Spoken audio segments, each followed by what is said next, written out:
અમારી ખેતરની પરિસ્થિતિ જોઈ લો, પેલા પાથરા આપી જાય કે માંડવી, મારે નાની નાની છોકરીઓ છે એનો અમને કોઈ હલ તો જોઈએ ને, માલ ઢોર ને હું નાખવું, અમારે હું ખાવું, મારા બાળ બચ્ચાને હું ખવડાવવું, અમારી પોઝિશન તો જોઉં, અમારું આમ તો કોક જોઉં, અમારે આવા ને આવા 3 ખેતર આમને આમ થઈ ગયા છે, એક જરાય નિરણ નથી તો માલ ને ક્યાં મૂકવા જવા, નાના નાના બાળકોને ક્યાં મૂકવા જવા, અમારી પરિસ્થિતિ તો કોક જાણવા આવો, કોક જોવા આવો તો એને ખબર પડે કે આ લોકોને માથે હું દુઃખ છે.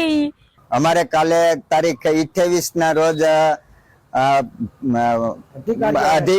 પદાધિકારીઓ પ્રધાન કક્ષાના ડેલિગેશન આવેલા, તે આ ખેડૂતોને જે ખાના ખરાબી સર્જાણી તેને જાયજો લેવા આવેલા, ત્યારે તે રસ્તા ઉપર ઉભી અને ખાલી વાતચીત દ્વારા જાણ્યું, ખેતરોની મુલાકાત નથી લીધી અને ક્યાંય સ્થળ નિરીક્ષણ નથી કર્યું. એવી રીતની ઉડતી મુલાકાત લઈ અને તે આ લોકોને મળી અને ચાલ્યા ગયા. કોઈ અધિકારી કે પદાધિકારીઓ સ્થળ મુલાકાતે ગયેલા નથી.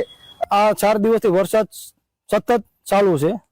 અત્યારે મારે 40 વીઘાનું વાવેતર કપાસથી માંડવી મગફળીનું બધું હેરાન ને બેકાર થઈ ગયું. હમણાં રાજકારણે લોકો આવ્યા હતા, રાજભાઈ ચુડાસમા, પછી અર્જુન મોઢવાડિયા, પ્રદીપસિંહ વાઝા, એ લોકો બધા આવ્યા હતા. તો એ ગામમાં કેસરી આવી ઝાપે જઈને વયા જાય તો કોઈ એનો કઈ મતલબ નથી.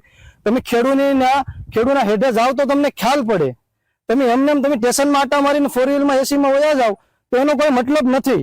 તમે ખેડૂતની વેદના જાણીને તમે ખેડૂતની હેઠે લગે જાઓ ને તો તમને ખ્યાલ પડે. તમે એમને એસીમાં બેઠા બેઠા તમે મોજ હેસ કરો તો એનો કોઈ સવાલ નથી. હવે એમ કહે છે કે અમે ખેડૂતને અમે પેકિંગ આપવાના છે તો ક્યારે દેવાના ને ક્યારે